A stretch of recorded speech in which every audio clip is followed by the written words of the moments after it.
Hello, my lovely audience. Welcome. This is the Breaking Free Show, and I'm so happy you're here today to join us as usual. I hope your week has been going well and you had a great weekend. I did. Hope all is well in your families and in your homes and in your work and everywhere. So before we get started with our show, let me say hi to Amnon. Hello, Marilyn. How are you? I'm good, and you? I'm just fine, and you look marvelous. Thank you. I'm really loving my red hair.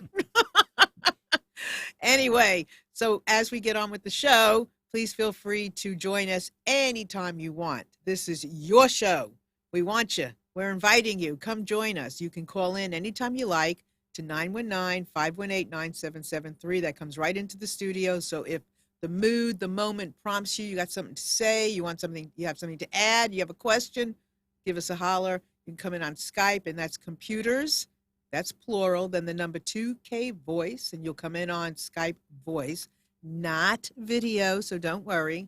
Don't have to worry about how you look. And then we have a chat, and you're welcome to join us there. Just put your name, nickname, whatever you like, and you can ask questions and comment and all that good stuff. But before we get on with my guest, we live in North Carolina, and we have some crazy weather in North Carolina. Crazy. And I saw this quote, and I just wanted to share it with you because this describes North Carolina to a T. And maybe right now with the environmental stuff going on, maybe it describes your town too. So hold on for a second. It says, "Welcome to North Carolina. Winter is at 6 a.m. Spring starts at 10 a.m. Summer is at 2 p.m. and fall starts at 4:30-ish. And that is North Carolina, so dress accordingly." Anyway, that was so cute. I just had to share it. So let me welcome my guest to you today, Dr. Dravon James. Welcome, Dravon. How are you? I'm wonderful. It's great to be here. Oh, it's so good to have you. So tell everyone, and let me just say for just a moment, we've had guests in trees. We've had guests underwater, in boats. We've had guests on the river. We've in the snow, on top of mountains, everywhere. Dravon is in a hotel room. So there are times that, the internet could get funky, but stay with us at all times because we will not go away. Okay? So let me say hi to you again and tell everybody who you are. Well, I'm happy to be here. I'm Dr. Dravon James, and I am the author of a little book called Freedom is Your Birthright. Little book, a lot of information. And I'm a pharmacist of 30 years. I have a doctorate degree in pharmacy and a absolute passion for figuring out, teaching, and helping people to discover how to create their best life, no matter what shows up in their life. The good, the bad, and the in-between. So you have a story that backs up that sense of delight and about freedom. So tell everybody about your story, like where you came from and what prompted all of this for you. Yeah, my story, I began on the south side of Chicago in poverty, and it was an economic condition, not a heart condition. So I had this really great mom who believed in just really teaching us, she had 3 children, I'm the oldest of 3, teaching us that you can go anywhere your mind can take you. Anywhere your mind can take you. And so my mind took me to pharmacy school. But before I got there, my brother gave me a book, who's 13 months younger than me, gave me a book by Norman Vincent Peale, The Power of Positive Thinking. And when I read that book, my whole life, it just, from the inside out, I just was so turned on and ready for change. And I wanted to do for other people what Vincent Peale did for me in that book, which was to make me understand that, one, if it was to be, it was up to me, and that I was more powerful than I even could ever imagine. So it just exploded me. And I spent a lifetime studying what I now call peace. And my definition of peace is wholeness, completeness, nothing missing, nothing broken, totality. I picked that definition up many years ago in my studying of what, I didn't even know I was studying peace. I got to tell you this. At 17, I really thought, that's when I discovered Norman Vincent Peale, I really thought that I was looking for an answer on how to have no problems ever, right? So from a mind of a 17-year-old, but I'm so glad that I stepped in. I said, I want to find the answer to that. And what I found was something even more beautiful, which is that no matter what shows up in your life, no matter what shows up, the good, the bad, and in between, we are capable of creating the life of our dreams. So If you let can me dream ask it, you, you can do it. before we get on with some of that, I want to go back a little bit to your inspiration. So was your mom a single mom? My dad passed away very early on.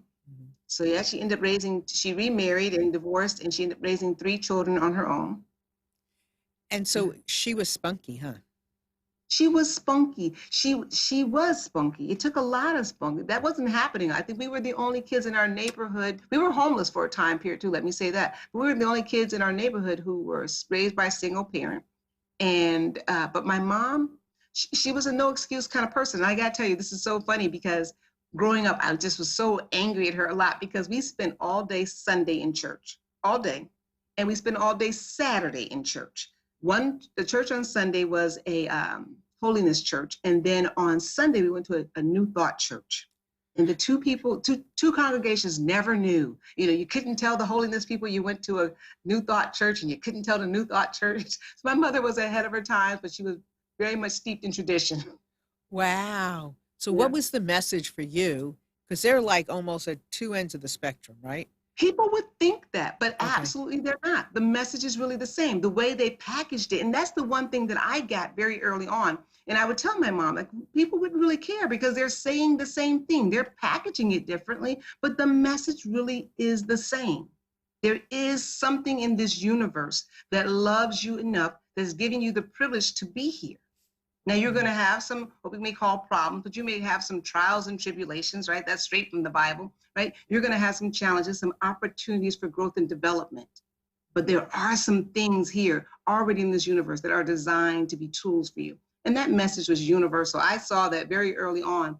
And going on to study past Norman Vincent Peale, I saw that as a common theme, no matter what you were studying, whether it be New Thought or, you Right. know. Right. And Yeah. how long did you go to both churches? Oh my gosh, I can't remember not doing that. So you are older than your brother, or younger? What did you I say? am the oldest of 3. You're the oldest of 3. Then your brother. So who inspired your mom? Who was her mentor? Who It's showed so her? interesting because my grandmother is, I've been told, was the inspiration behind my mother seeking out New Thought Church. Although my grandmother was very traditionalist too. She grew up in the same church, but she gave my mom a kind of the bug, and my mother just took it and was very, very interested in it. And her interest, we were meditating. Nobody was meditating in my, but we were meditating on Saturdays and praying on Sundays. And my grandmother sometimes went to the New Thought Church with us. So I'm assuming that it came from that. And my mother just really developed a strong interest in it and took it further. Fabulous. And your brother. So he's the one that gave you the book. Yeah. And it's so funny. I never knew. I thought he brought the book. We were talking about it some years ago. He goes, no, mommy had the book on the bookshelf. I read it. And that's why I gave it to you, because I was leaving for college. I was getting ready to go to college. And it was the summer before I left. He had read it. And he was always the kind of kid who was interested in nonfiction. Now, I was a romance kind of girl. So Harlequin romance. But he gave me this little book. It was, it's the size of a Harlequin romance. Sure, I'll read it. And when I read it that first time, I couldn't stop. I read it again. I must have read it maybe 7 or 8 times before I left for college. And then over my lifetime, well over 50 times. Wow. So how important was education in your home? Oh, extremely important. My mom believed, rightly so, that when you can discipline yourself, to learn something, it was not even the learning of that thing. It was the discipline that put you in a position to do anything. So, all 3 of us went on to get advanced degrees, and it was really what she taught. Discipline yourself to learn something, challenge yourself. So education was a big thing in our household. Although you would think that she really stressed grades, she didn't stress grades so much. She wasn't the kind of mom that flipped out if you got a C. She just really stressed, do your best and don't let anything stop you. Go beyond and beyond. And what's her name? Ruby. Ruby. Is she still alive? Oh, very much so. We're going on a cruise to celebrate her birthday. Yay! alive Terrific. and still spunky. Is she still spunky? So you've got an advanced degree, and your brother? Yep. My brother has an advanced degree in IT, and my sister has a master's working on her doctorate degree in psychology. So now, when your mom looks at the three of you, what does she say? Oh, she's proud, like any mother would be. But but you reach a point, and I'm there with mine too. I have a 19-year-old and a 17-year-old. You really want them to be happy, so that's her thing now. Are you happy? So yes, but she's proud. She's proud. And Wonderful. it's interesting because to hear her tell us, she said, I always knew. I always knew. Well, she did. Yeah. She knew. She was close to her knowing, wasn't she? Yeah. I Yeah. mean, And she that's the knew. thing, right? Yeah. Knowing is beyond believing. Right? I always tell people, if I were to ask you, is your name Marilyn? You would say, do you know that or do you believe that? You say, well, I know that. Knowing is so much stronger than believing. To know something is to see the end before anyone else does. That reminds me that are you familiar with Wayne Dyer? I am. So he had a book years and years ago that was I'll see it when I believe it. Absolutely. Right? So the first you have to believe it. And then once you believe, you can see it all. Yeah. Right? Yeah. The other doesn't come first. Well, your Right. mother Right. certainly. Yeah, what were we going to say? Right. Just most of us, most of society, we look for the evidence first, right? We want to know, but really it's inside. This knowing is something that's inside of you. And you're like, it doesn't matter what anyone else says, thinks, or believes, right? When you know it, when you believe it, that's when it becomes a reality. And all of your energy is pushing that out and drawing that in. Absolutely. I mean, you could just like how you're a parent, right? So you can tell your children anything. Yeah. They may not believe it, right? But when you tell them certain things, I will say, like Ruby told you, Yeah. there's a knowing in that because there is something real in that, right? And even if, there were so many times, especially during those really hard years, where my mom would talk, and the message was always the same: you can do anything that you want, the universe is supporting you, and there were times, of course, in that journey where I just felt like that is so not true. Look around us. Especially when you're homeless. Especially Right. when you're home. But, Right. But somewhere, you see, she was just planting the seed because somewhere deep inside of me, the seed was there, and I was believing it, even though out of my sassy little mouth, that may not have been coming out at the time. Right. But that belief was there. And Right. it's so important, the belief that the words that we use, the words are like magic, right? So the words, we can use words to either curse something, right, to kill it or to give it life. And she definitely used her words, and I also try to use mine when I talk to my children or anyone, to bring life, Right. no matter what these physical eyes see, to bring life to the situation by planting a seed inside of you. Right. And I'm glad you said that because that's a very important point for everybody to hear again. Be vigilant with the words you choose. Think about them, feel them. Are they expressing what you really want to say in a situation? And, and it could be the slightest difference from one word to another, but it is going to make the hugest difference in what you get back, what you give, all of that. Yeah, and Dravon, the what do you universe think? is so forgiving too, which is why, I lecture and teach, and people say to me sometimes, I wish I could get what I ask for immediately. I said, but the universe is so kind because it gives you the opportunity, if you will, to chew back those words. So if you happen to say, I'm so angry I could explode, well, the universe is listening, right? But it gives you a moment to go back and say, wait a second. It's okay to be angry. That's an emotion on the spectrum of emotions, but I'm definitely not going to explode. I'm so angry. I'm going to learn. I'm going to grow. I'm going to get better. I'm going to take some time out. But so just because you say something wrong, don't be so dogmatic on yourself or so angry about, oh, I'm a horrible person. People make mistakes, and the universe loves us. It has made provisions for us to self-correct or to listen to a show like this and say, oh my gosh, I thought about something I said last night. Let me chew those words back. I don't want that happening in my life. Absolutely. I always tell people, listen, if you can self-correct, apologize to yourself or someone else, I don't care how long down the road. If you say to somebody, you know what, you said something to me 10 years ago, and it has stayed with me for 10 years, and I have to say something. Or you did something 9 years ago, or I did something 9 years ago, I have to apologize. Who is going to turn you down? Yeah, there Nobody. is so much power in that apology and in that forgiveness. Setting Absolutely. yourself free, oh, priceless, Absolutely. So, priceless. so what was the thing that broke you free early on to get your education and continue? Was there a particular situation, an event, or just a feeling, a You thought? know, Yeah. I don't know if it was one thing in particular, but there's always one thing that stuck out in my mind. I remember as a child, I was not the sharpest knife in the drawer when it came to academics. And my brother, total opposite. He was almost, in my mind, like a genius. And so we were testing to get into this particular school. And we did the standardized testing. I remember being hot and feverish. And I remember sitting in the room outside of the conference area where they were meeting with my mom. And they said, they would absolutely accept my brother. But me, they really wouldn't accept me because I didn't score high enough. And my mom, I remember her saying, well, you'll take both of the children or you won't take any of them. But in that moment, I determined, and I can remember asking my brother, we were little kids. I can't remember what grade it was, but it was definitely elementary school. I remember asking him, how are you so smart? I just thought maybe it was something that just happened, luck of the draw. And he said, I don't know. But at that point, I remember that day that I decided to read everything I could get my hands on. I spent so much time in the library. So I don't know if that was the day that I decided, oh, I'm going to go on. And I wasn't, I'm sure, thinking about getting a doctorate degree in pharmacy of all things. But I knew that if I wanted to succeed in school, I was going to have to try a lot harder than what, it wasn't going to come as easy as it was coming from my brother. Right. So that listening to that, and again, that's one of those things where that conversation could have, and it bothered me for a lot of years as a little kid, wondering, oh, they take my brother, but I'm not smart enough to get in. But I could have sat on that and said, well, you know what? I'm just not smart. That's just the way it is.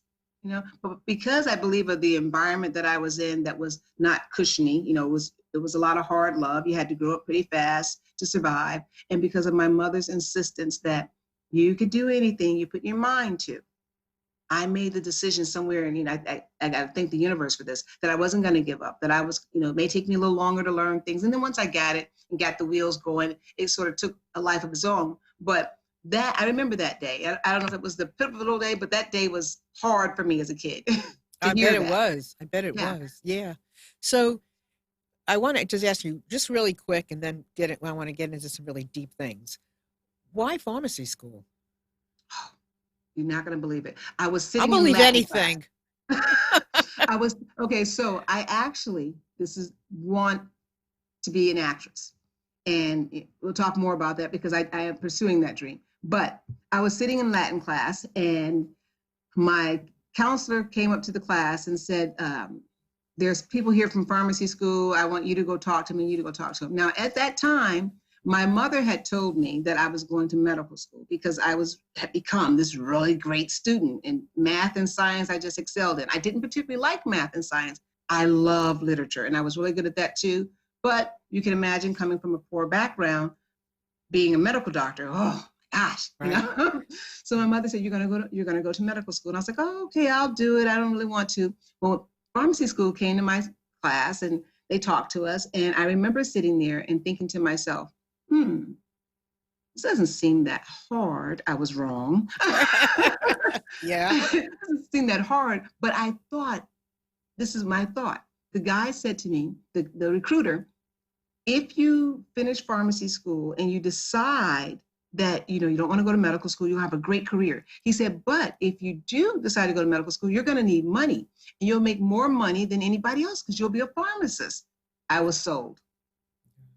I didn't even know at that point. I had no idea all of the qualifications. If I had known how hard it was going to be to get out of pharmacy school, I probably would have just said no. But I listened to what he said, because you'll always have a job, and if you don't make it through medical school, you decide not to go, you'll have a great career, and that's what made me go to pharmacy school.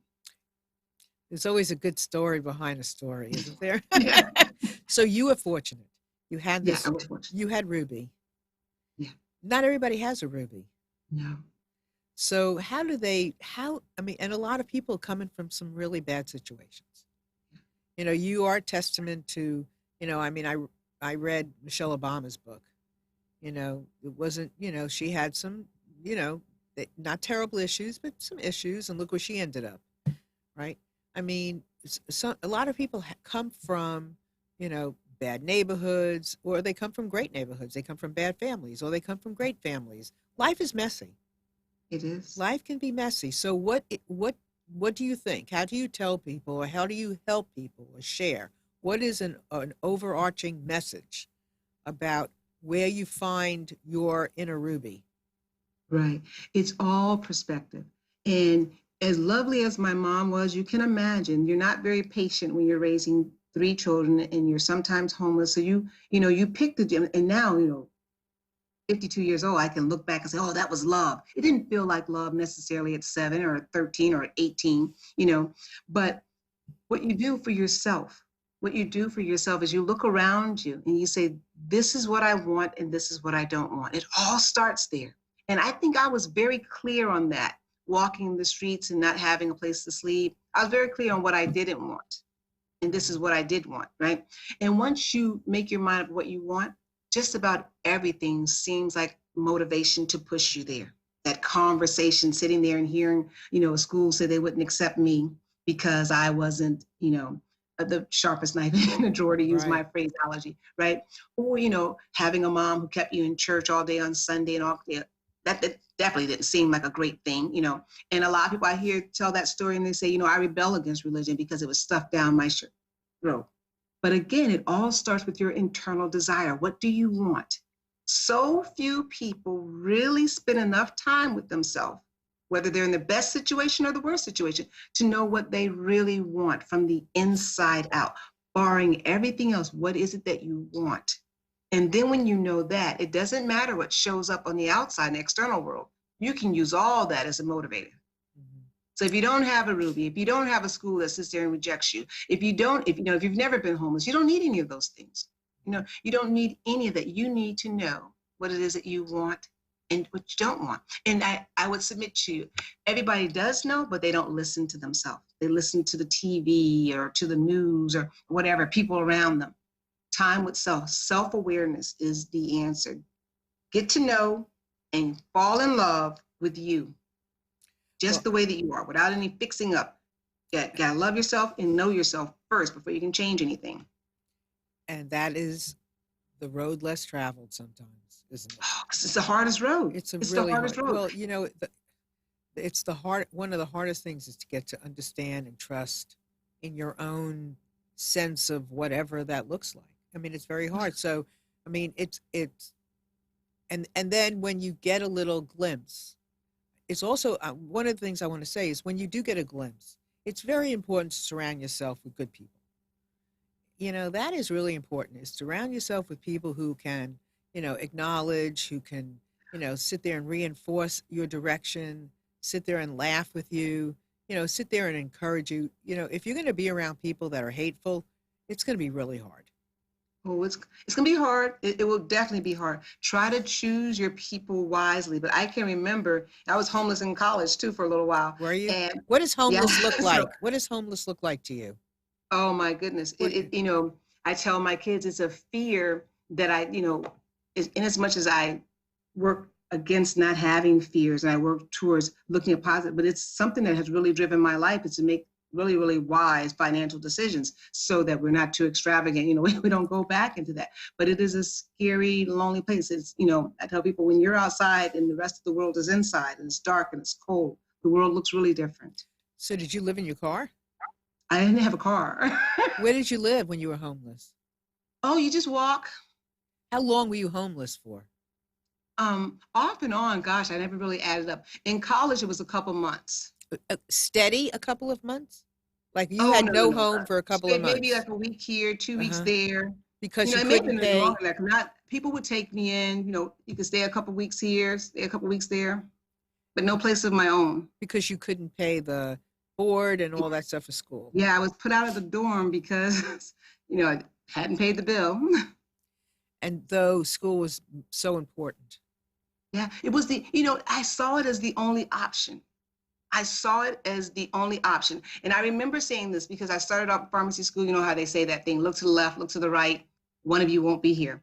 And I remember doing that in class in my freshman year. And I said to myself, well, I don't know who's looking at me. I'll definitely be finishing this program because I've taken out a loan and it would cost me more money to quit than to stay.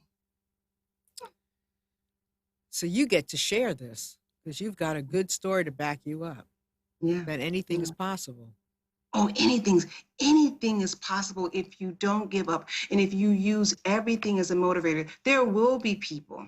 There will be people. It's so fun. I have 1,000 stories. I worked at a dry cleaners and I went home for the summer to get that job back. And everyone there said to me, oh, we knew you weren't going to make it. It's, don't worry about it.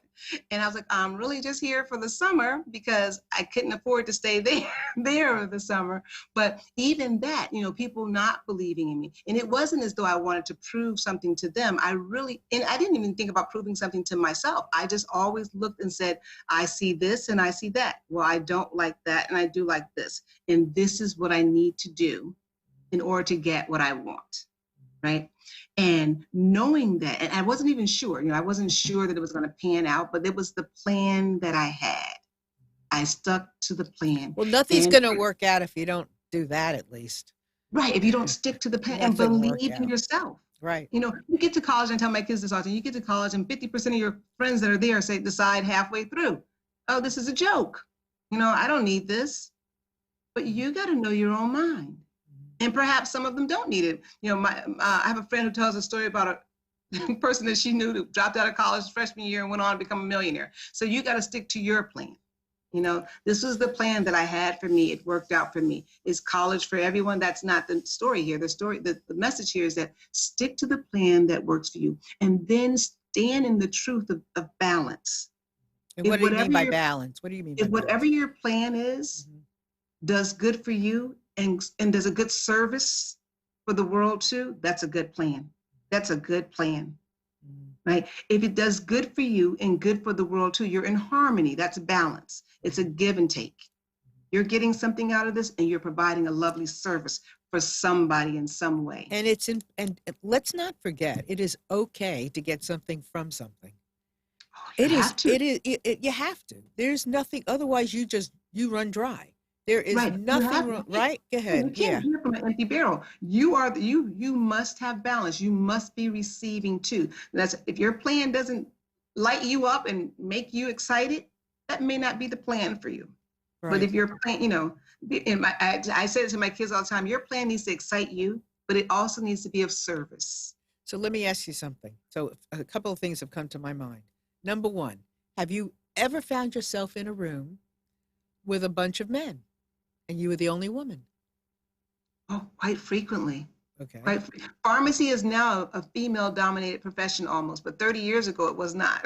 Right. So you found yourself in a room with many, many men, and maybe you were one of a few women, but you made it through, right? So yeah, absolutely. Right. So gender is not the issue. Right. And I know a lot of people have had, and that's not part of my story. I've not had these experiences where I felt like, oh, because I'm a woman, things are going to be harder. Well, right. I want the audience to know you cannot rely or rest on the fact that, or make an excuse that because you're a woman or because you're a man or because you're 65, you can't do it. Hmm. And and here I am a double minority, right? I'm also African American, right? So, right. And have I had those experiences? Sure, I've had those experiences where I walk into the room and it's clear that maybe this isn't the most welcoming place to be an African American. But that's okay too. I'm here, and again, it's all about, I'm free to make a decision. Is this crowd going to be the crowd to break me? I think not. Is that what you say? Oh, about everything. About it. I got two ways to look at this, right? I can walk in and say, oh my gosh, I'm going to tell this story one day. And I'm going to say, I was going to make it, but I let these people stop me. Or I can tell the story and say, I made it. And guess what these people didn't do? They didn't stop me. So you walk into a situation and you could say, is this going to be the thing that breaks me today? Is this going to be the group that breaks me? Is this going to be the situation? That's a really good way to do it. Yeah. Or is this the thing that's going to make me fly? You know? How am I going to tell this story, right? Exactly. Because it's going to be a story no matter what, right? How Mhm. am I going to tell the story? Am I going to sit back and say, oh my gosh, in 1985, this happened, and that's why I didn't go any further, guys? Or in 1985, you won't believe what happened. And I decided that I was going to stand on top of that and use it so I could see a little bit further and climb to the next. There's always going to be something after that and something after that. That's just the life. That's journey, Right, right, right, life. right, right. I mean, you've Yeah. you do have to figure it out. You do have to maneuver. You're in a room, and I've been in rooms where, I had the least amount of initials after my name.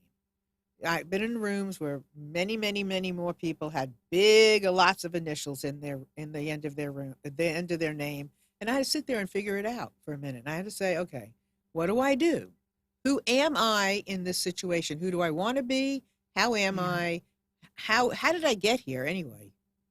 And putting, all of those together got me to stay.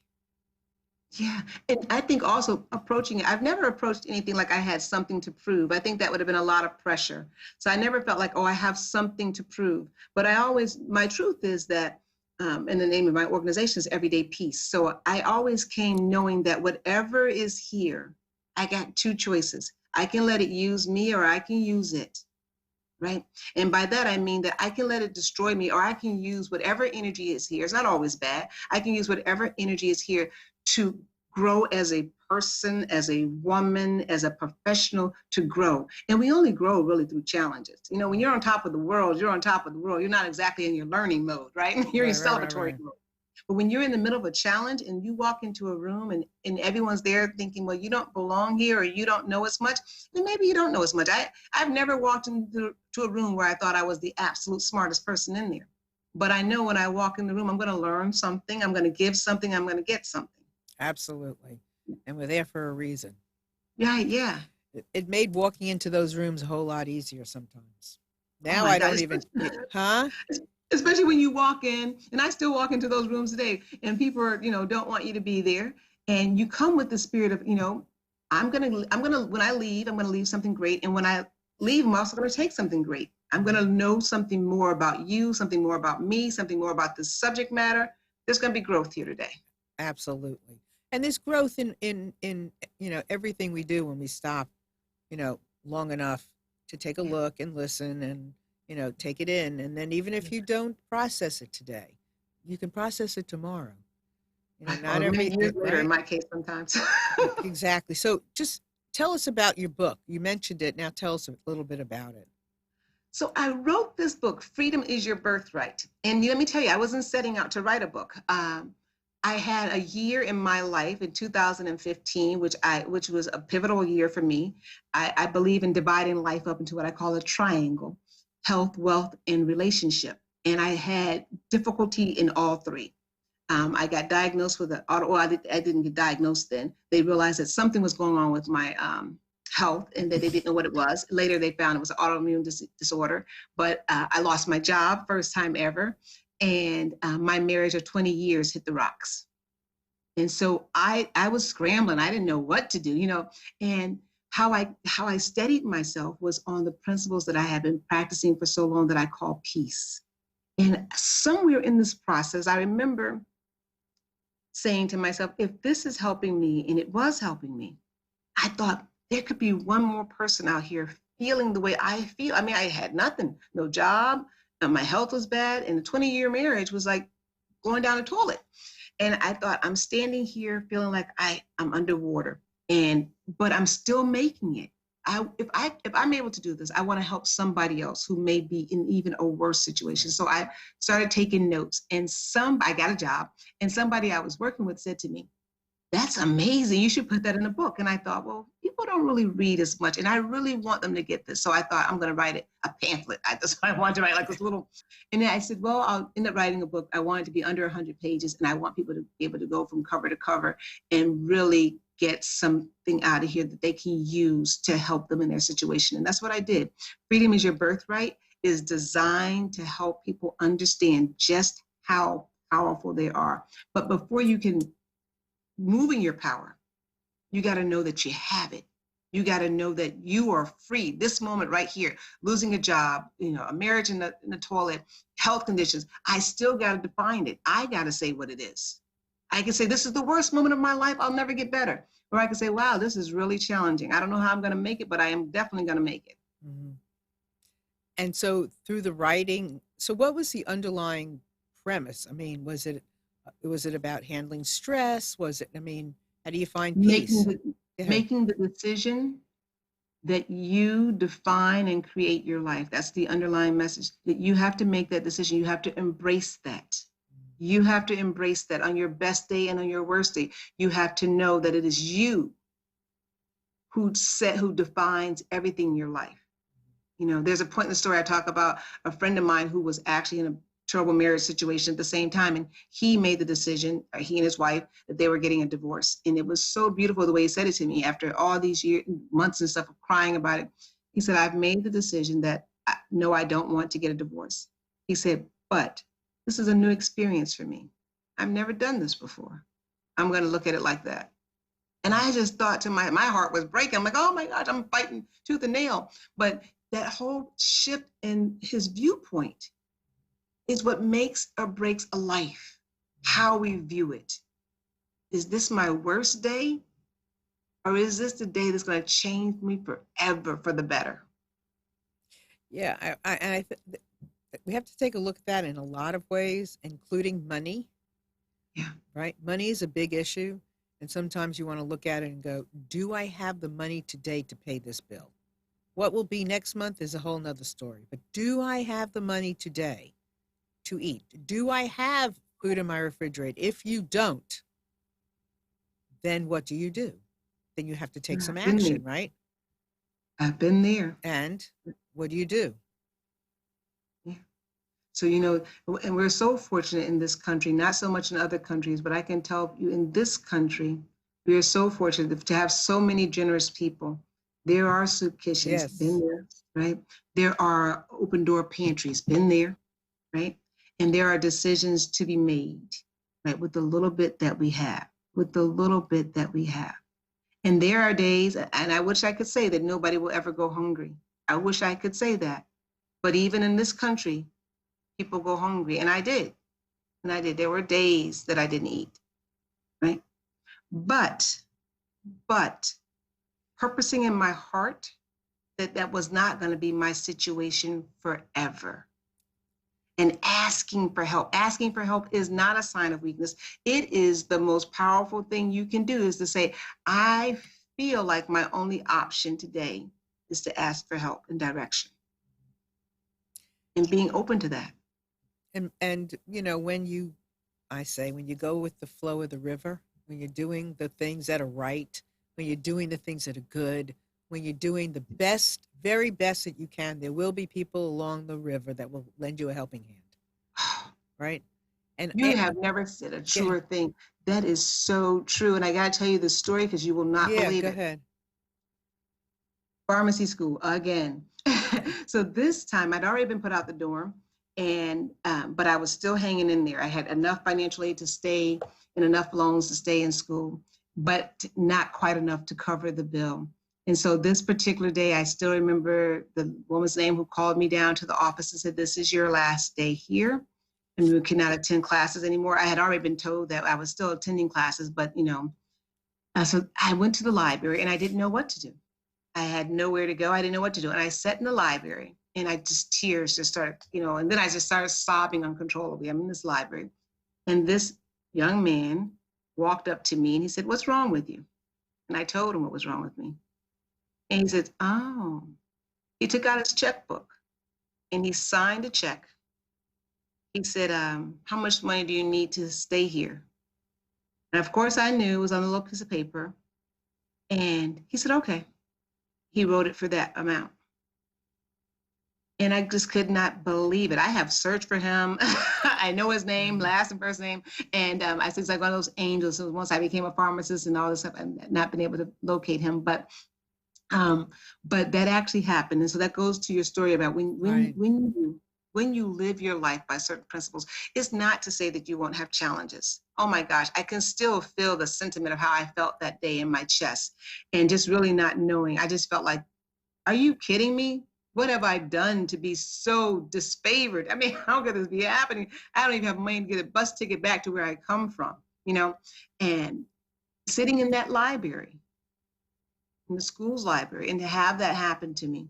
And, you know, I was able to pay him back every dime of it, but that day would have been my last day. If that angel hadn't shown up, if I hadn't decided to stay in the flow of things. And I, even as she told me that I was leaving, I knew in my heart that I am definitely not leaving. I had said in my freshman year that it would cost me more money to leave this program than it would to stay. I am staying till I get this degree. I just didn't know how. And I was so overwhelmed, and I was so young, and, you know, all I could do was go and be honest and sit somewhere and cry. And if that's what it takes, that's what it takes. So how do you Yeah. handle disappointment, or how do you recommend for people to handle disappointment? Because you could, you know, that was disappointing, but you Oh, didn't yeah, give yeah. And up, there have been right? disappointments that have shown up in my life that haven't ended so favorably, right?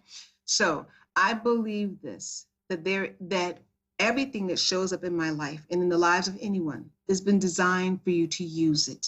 Disappointment is part of this journey. If I never knew disappointment, I couldn't work with somebody else who does know disappointment. Your story is not only for you, it is for somebody else. So don't run from the disappointment. Do all the planning that you possibly can, and then accept that things will happen that you have not planned for, that you could not have possibly planned for, that are absolutely not your fault. And in that space, there is still a gift for you, right? There is still some learning, some developing that will not only enhance your life, but believe me, it is really for the enhancement of the lives Right. that you're going to touch. You know, very often, and I'm sure many of you have had this experience, because I'm sure the two of us have, and I'm sure Amnon has, and I'm sure you have, where you thought something should go a certain way and it didn't. But when you hold out long enough, you wait a little bit, something better comes your way. A better Oh, car, a better this, a better that, a better that. I mean, it could be anything, right? yeah. You miss the opportunity for something you think, but you didn't miss an opportunity. There was something better waiting for you. So sometimes we just have to have patience, right? Yeah. And Uh, accept the fact that yeah, we don't know and everything, we right? We don't know don't. everything, right? We No. have to, my mother used to say all the time, pray that God's will be done. And I was like, no, I'm never going to pray that. I know what I want, right? But as you live and you learn, you realize that I know what I think I want. I know what I think I want. And that's a start. That's a Yeah, start. yeah, But whatever yeah. shows up, I will accept that this is for my good. Even if these external eyes, these physical eyes cannot see it. And I I think trust you now. that's a very good piece of advice right there. Don't, you know, repeat this to yourself. I think I know what I want. I think I know who I am. That is better than denouncing things that come your way. It is better than, you know, kind of like pushing things down. At least I think I know takes a little bit of the fear away. Doesn't, it's not like a full blown I know what I want, unless it is. If you know what you want, go for it. I know what I want. I know where I want to be. I know what I want to do, so it's okay. If you're not there yet, that's okay too. Go, Yeah. you know, take an inch at a time, a foot at a time, you know, whatever you can do, a little bit at a time, to say, I think I know what I want, or I think I like that, and start to kind of create that tapestry of who you are. Yeah, Dravon? that's beautiful. That's beautiful. And then when things show up and you say, you know what, this doesn't look like something I want. Doesn't look like it. But since it's shown up to be part of my journey. It is my responsibility. I am free to turn this situation into something I can use. I may not know how to do that just yet, but I'm open. That's all about staying in the flow, right? When you're in the flow, if you ever watch, and I talk about that in my book. I love watching the flow of water in a river, and it's just so soothing. I know a lot of people like that. And one thing I always am intrigued by is when you see a pebble or a stick or something in the way, the water doesn't stop and negotiate. It just keeps flowing. It just keeps flowing. And it's so beautiful. And that's what we have to be like that. We have to be that way. When obstacles show up, they haven't shown up to stop us and to say, oh my gosh, give up now. It's just to say that there may be another way. There may be something over here that's a little bit better, right? This is not the opportunity. This is not the chance just because an obstacle shows up for us to say, you know what, I give up on everything. I'm just going to sit down. No, no. No. Be like that river, flow. Yeah, love that. Love that analogy. So here's another question for you. So with your life and having gone through so many, from this end to that end, is it scary to are those residuals still there? Is it scary sometimes, to think about, you mentioned this earlier, whether it's money, whether it's a house, whether it's security. I mean, is it scary or have you gotten through that? Yeah, I would like to say that I don't ever have fear, but I am so human. And yes, so I do. Sometimes I think about, or maybe something will happen, you'll be in a certain energy, something will happen, it'll trigger a thought or an emotion from back when times were not the way they are now. And so that does happen. I just process it differently, so I'm able, because if you've been through so much, and we all have, but I tell myself the story differently. I say, no, don't you remember when you used to be afraid about that? And look at how that turned out. And what did you do back then? It wasn't that you were that smart. Look how grace and mercy keeps showing up. So those things do show up. And, especially when you're parenting children, right? You look back and say, oh my gosh, I don't want this to happen to you. I don't want that to happen to you. But then sometimes I smile and my sister reminds me, she goes, well, you know what? That happened to you. Right. And you're okay.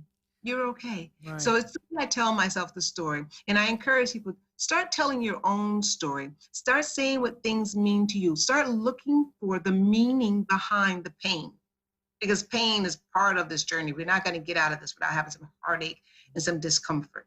But there's some meaning to that, right? You don't bring a child forth. Most of us, you bring a child forth, there's a lot of pain, right, in that journey. But you don't sit back and just think about, oh my gosh, childbirth was just a horrible. You say, oh my gosh, look at the results of this, right? Right. Some of that you tend to forget along the way. I remember having, going through childbirth and scared to death of it.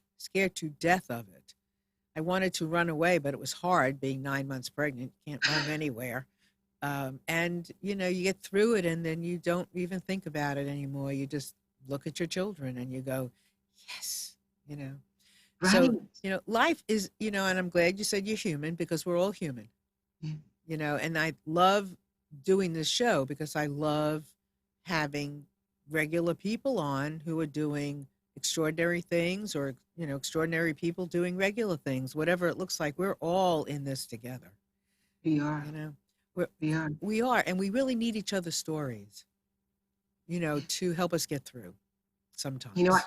I tell people, I do a talk radio show, and when I used to work the night shift, I used to rely on talk radio, and those people would come on, they would tell me, they tell the audience their story, and I would get something from that, just a little something that would help me realize, yes, this is going to end well, and this is going to be okay, And in the I tell people, learn to let go of things, let go and let life support you, because it really does want to support you. Just like the earth that we stand on, which we were talking before the show started, we talk about all the things people say that are going on. They're so horrible in the earth, but it still supports us. It still loves us every day, right?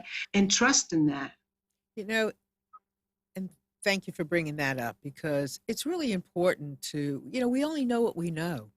We don't know what we don't know. I didn't know. I mean, I had great parents, but they weren't perfect in every way. So how did I know how to parent? You don't know how to do something till you're doing it, and then I'm not sure we always know what we're doing either, right? Yeah. So what do we know?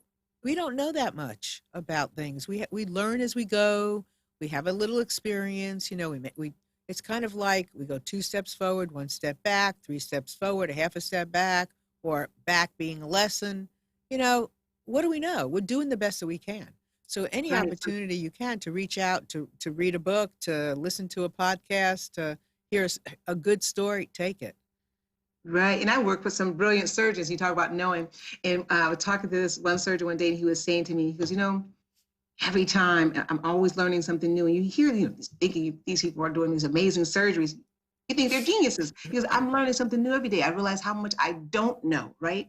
And so it got me to thinking, this is years ago. And I said to myself, this journey is not about you ending up like Einstein. No, God rest his soul. He was a brilliant man. But this journey is about you trusting, right? Learning to trust. So this week you trust a little bit more than you did last week. Good growth. That's good growth. You're never going to know it all. Right. We're not going to reach a month in our life where we say, oh my goodness, I'm not surprised by anything. No. And some of those learnings are subtle. Yeah. Sometimes you really have to look back and go, what the heck happened here? You know, what the heck? What was this week like? I don't even remember what we did or where I was or how it was or what went down. Sometimes you really have to just look back and go, let me really look at it to find that. Yes. Right? Go ahead. Yeah. Yeah, yes. And that's what we start off by talking about awareness, right? That kind of introspection we don't do. We're so busy, we're so on to the next thing. But it's so important. We talk about being aware and being in the now. Part of being in the now is being able to say, what is it that I brought with me here from last week that I didn't have last week? We just finished over the Christmas break in my family reading the Four Agreements. And I can't remember the author's name, but it's an awesome book. And so, Ruiz. Yes, Ruiz, yes. And so, be impeccable with your word. And so we were in the car yesterday, my family and my daughter and I were saying something, going back and forth about something. And my son said, well, I wonder how much we learned from that book. Are we impeccable with our words? And it just pause for a second. Pause. Let's take this learning. Let's be the change that we want to see in the world. Let's take these experiences. Let's take some time with ourselves to really get to know ourselves and love ourselves, even when our words are not impeccable. Because I definitely weren't in that car yesterday for like 2 or 3 minutes, right? But being in that space of, gosh, let me spend some time to see what I learned from the last 5 minutes, even. Right. That I could exercise a bit more patience. I feel good when I'm in this place of being patient, right? I could exercise a bit more humility. I feel good when I'm allowing the other person to have their say, or just in this space. Or I feel good when I speak up for myself. Or it felt good to tell my point of view and not shrink back like in the wallpaper there. Really getting to know yourself in this moment. What are these points in your day, in the hour that you feel really good about? And what are the points where you realize, I wish I could just like shine that spot up a little bit better? And that's how we get to be more trusting. That's how that happens for us. When we start knowing ourselves a bit more and more, we realize I am so supported. There is something beyond me. Absolutely. And something is better than nothing. And you do a lot of little somethings. All of a sudden you wake up it's like losing weight. You lose a quarter pound, you lose a half a pound. All of a sudden, it's not, I lost a half a pound, it's a quarter pound. I lost a dress size, or I lost 10 pounds. It's those little things along the way that we really want to pay homage to and take a look at. So Aman, you have my thing? So just before I want Dravon to tell us a little bit more about her book, but before she does, here are 3 books are on Amazon currently. In Just One Afternoon, Listening to the Hearts of Men, in Just One Afternoon, Listening to the Hearts of Twins, then Millennials, soon Opioid will join them. They're all full of intimate, sweet, some funny, some serious, some heartwarming stories that will elevate you to an understanding of people. And right after the opioid book, I have In Just One Afternoon, Listening to the Hearts of Black Fathers. I'm looking for a 17, 18, 19-year-old good Black daddy. So if you know one, please send them in my direction. I have lots of really great Black fathers in the next book. I'm looking for one who is young and doing his thing. So please reach out to me anytime. Okay, so tell us where we can find your books and what we'll find, and just a little bit the things that you lecture about. So my book, Freedom is Your Birthright, is available on Amazon. And the book really will help you to unleash your internal presence. And if you want to know why that's important, because everything is there, that your money is tied to your internal presence, your wealth, your relationships, all that's in that internal presence, so to help you unveil that. And so that's where you can find the book on Amazon.com. Right now, I also am doing a 2020 Clarity Challenge, which is absolutely free. So you can get access to that. And this challenge is to help you to develop the vision, the internal vision you need in order to create the external life that you want. And it doesn't matter how great your life is, you may want it better. It doesn't matter how much you don't have and you want to get more. Wherever you're starting from the right place. And to access that free challenge, you just email info@drdravonjames.com, and that's D-R-D-R-A-V as in victory, O-N, James.com, and ask for the 2020 Clarity Challenge. It's a 7-day challenge to help you unleash and really see this internal map. It's already inside of you. You already know it internally. It's just a whole bunch of debris on the road and the journey, a whole bunch of pain and lost memory of how to get to where you want to go. But the 2020 Clarity Challenge will help open that up for you. Perfect. And take the challenge and take the opportunity, because you never know what you got to lose, right? What do you have to lose? The opportunities are right there.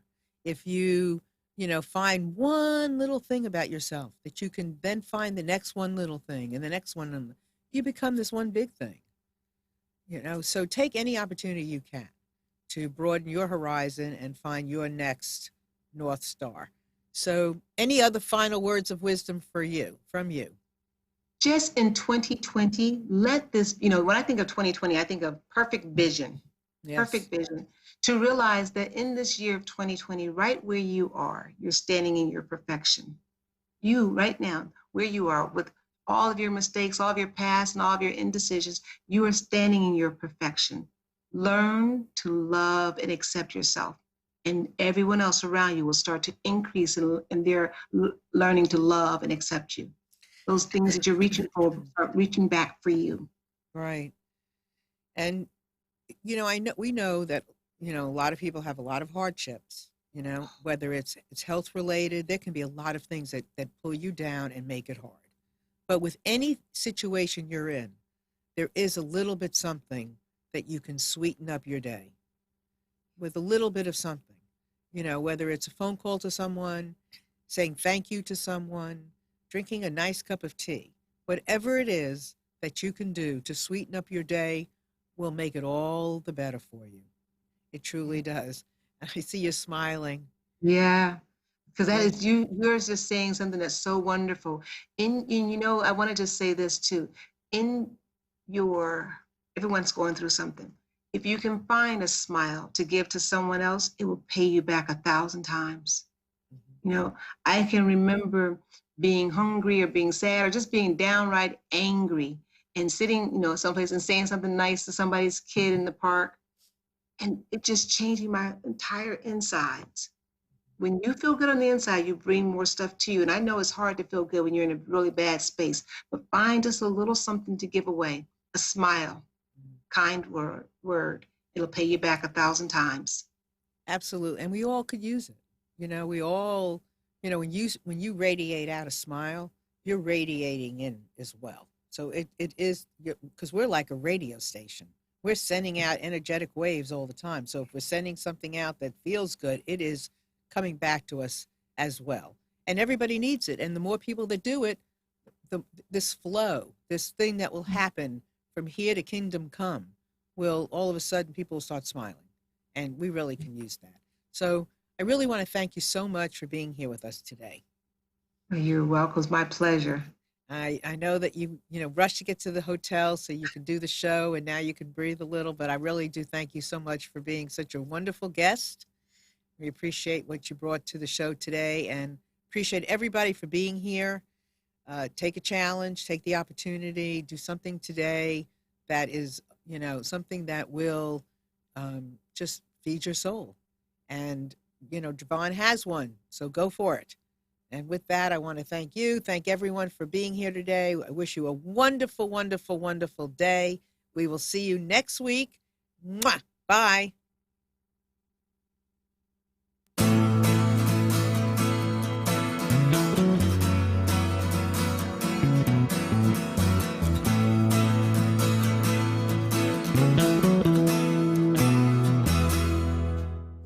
You are tuned to the Nissan Communications Network.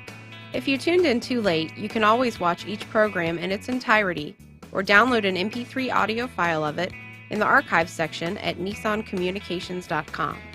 Don't forget to subscribe to our YouTube channel, follow us on Twitter, and like us on Facebook. Sponsored by Telestream's Wirecast software, StreamingGear.com, Carolina Apparel, and DeltaForce.net.